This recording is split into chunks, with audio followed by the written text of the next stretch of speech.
Alright, we're back. We're going to roll again. We're going to do just a continuation video. Number 2. We pulled the steeping grains. Here they are. When you pull them, you just want to let them drip into the pan. And you don't want to squeeze them or anything like that. You'll release a lot of bad tannins and bad stuff.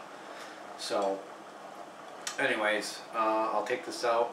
I'll spread it out by the big maple tree out back. Squirrels will have a field day. So, we're almost up to a boil. We're getting close. And then we'll add our dry malt extract to this kit. Getting ready to go with it here. Excuse me, brought out a couple of bottles here that, although I haven't drank this one yet, this is my Right Brain Brewery beer that was brought back from Traverse City. This is about a 22-ounce bottle, so I may save this. I will probably save the bottle because I can recap it, I can reuse it and fill it with a special beer, kind of like this one here. I think this one's going to be special, being a Vienna lager, which I've never done before. Plus I've got this bottle here that my father-in-law gave me. Don't know the size of the bottle. I've been looking to see how big it is. It's definitely more than a 22 ounce, but it's got a nice flip topper on it. I don't know that I want to destroy the label at all because it's a Frankenmuth Brewery limited edition that we bought him for Christmas, an anniversary lager. Frankenmuth Dark. It was a really good beer. We bought one for him and one for my son-in-law, and they both really enjoyed it, and I got to sample some of it, so it was a good beer. I think I'm up to a boil. Oh, I'm darn close.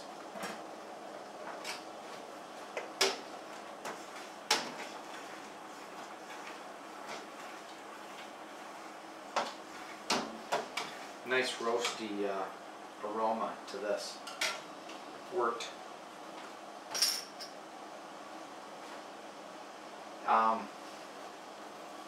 Yeah, once we get her up to a boil, be able to pitch this stuff in here, stir it in really good, and get my hops in it. Let it boil for 60 minutes. I'd go downstairs, clean up my carboy, my new carboy. I just bought another one, 6-gallon glass. We'll get that sanitized. We'll get all my other equipment sanitized. I'll have an hour to do this. We're up to a boil. So it's time to add the dry malt. And I say you should add it fast, stir it in, but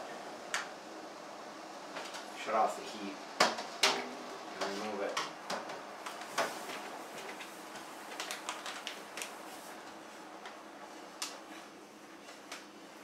You want to pour it in fast so it doesn't stick. Steam always collects a bunch in the bag. Try to get out. There's one. Let's get bag number 2 in.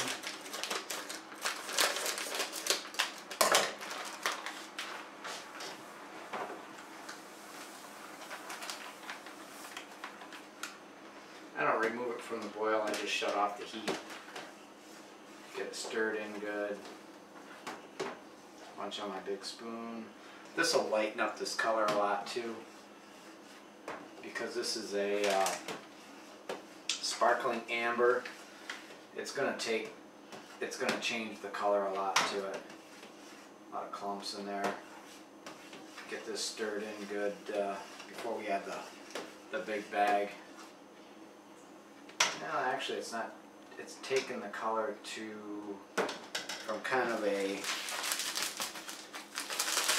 to me it always looks like Coca-Cola, Pepsi, when you get into those dark colors like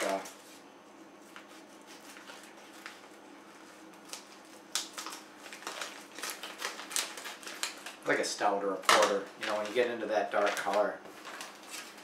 So anyways, let's get this poured in here.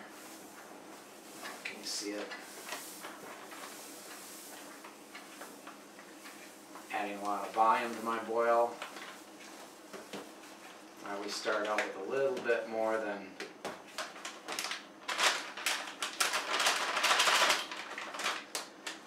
the 2.5 gallon amount. Wow, was that clumping? Alright, I'm going to get the heat back on it. Get this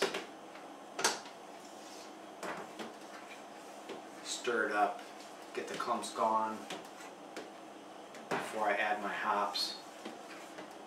Besides, I have to bring it back to a boil anyway. So maybe by then I can feel some clumps in here. They'll be broke up.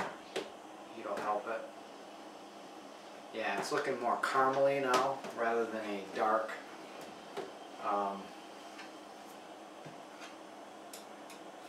like Coca-Cola colored, like a stout. Looked like my dry Irish stout when I just had the steeping grains in there. Specialty grains, steeping grains.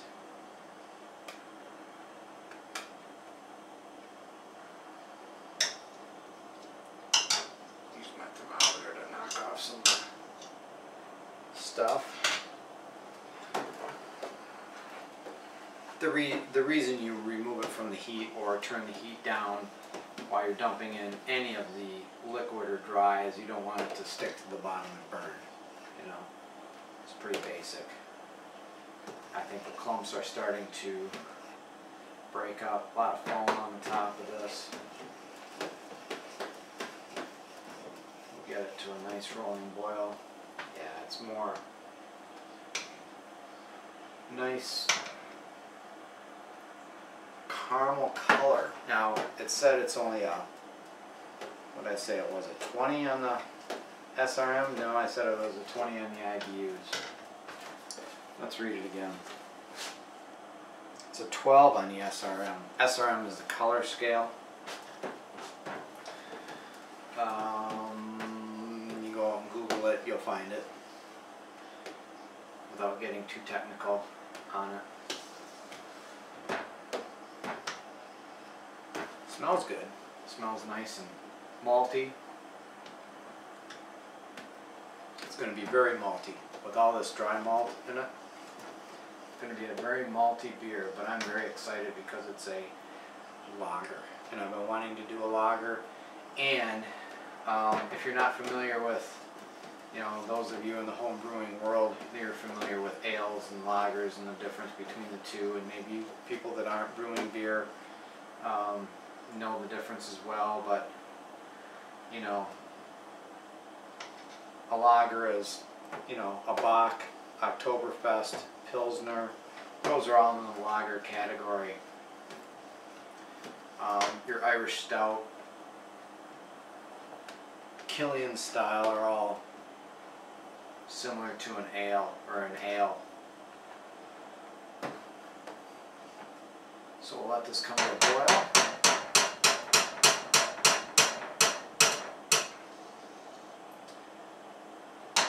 I think this is going to be a good beer. You know, you can make good beer with extract, I think. I mean, yeah, I've not made an all grain yet. You know, I might get into all grain and then say, huh, much better than extract. They say it adds a lot more flavor, a lot more character to the beer, a lot more mouthfeel. Time will tell, because I am going to get into the all grain, which will move my whole production process probably outdoors, because instead of boiling 2.5 gallons of water, I'm going to be boiling a full 5-gallon batch.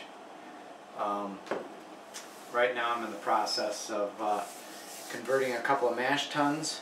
I'll show you.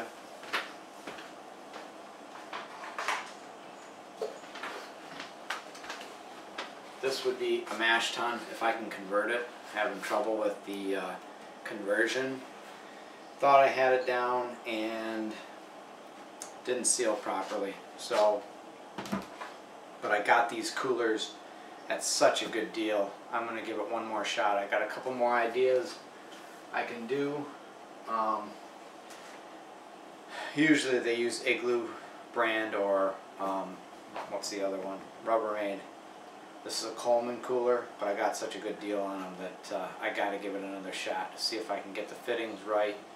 I've got two of them, one for a liquor ton, and one for a mash tun. So, and then I got to get a burner and a barley crusher, and I got to get a few other equipment items before I can go into the all grain.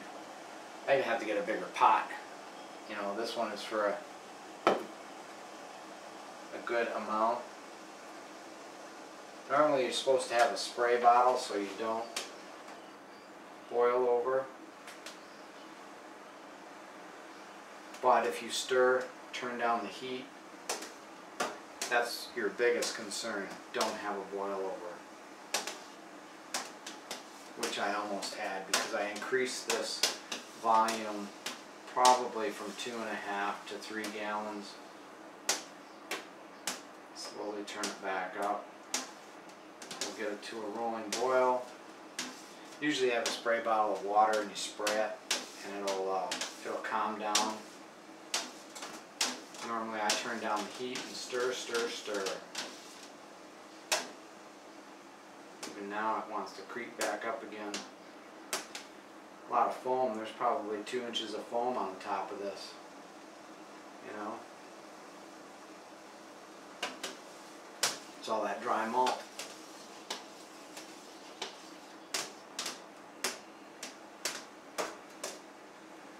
It's got to come back to a boil before I can add the hops.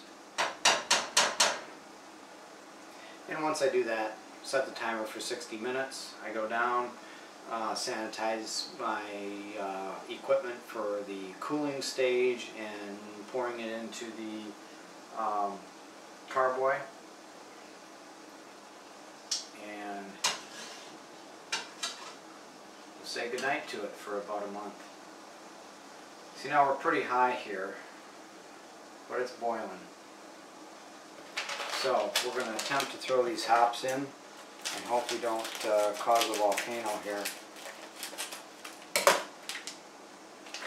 German Pearl. Got a real piney, can't take my eye off of this one, real piney scent. Fruity, more of a fruity. I'm getting a bit high again on this. This one's kind of hard to control.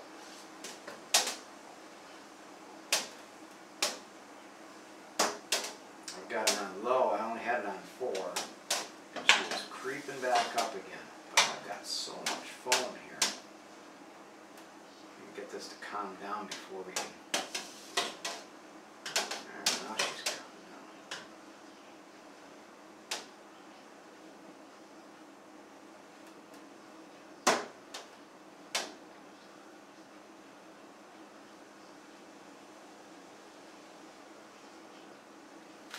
Well, we're going to pitch them at this point.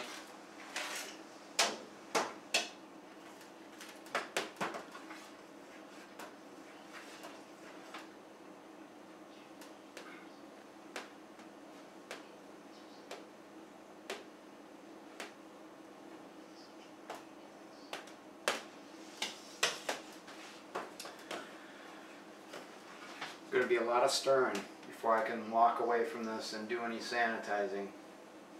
Make sure this thing doesn't come up on me. Get these hops stirred in really good. Gotta get up to a boil.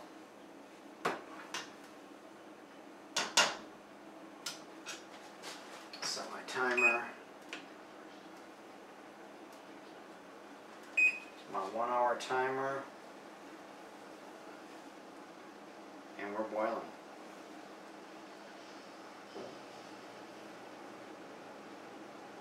Okay, I think what we're going to do is we're going to pause here and pick it back up. I think I'm going to go down to the chilling phase and probably try to get some of that on video. So let's see if I can pause this and come back.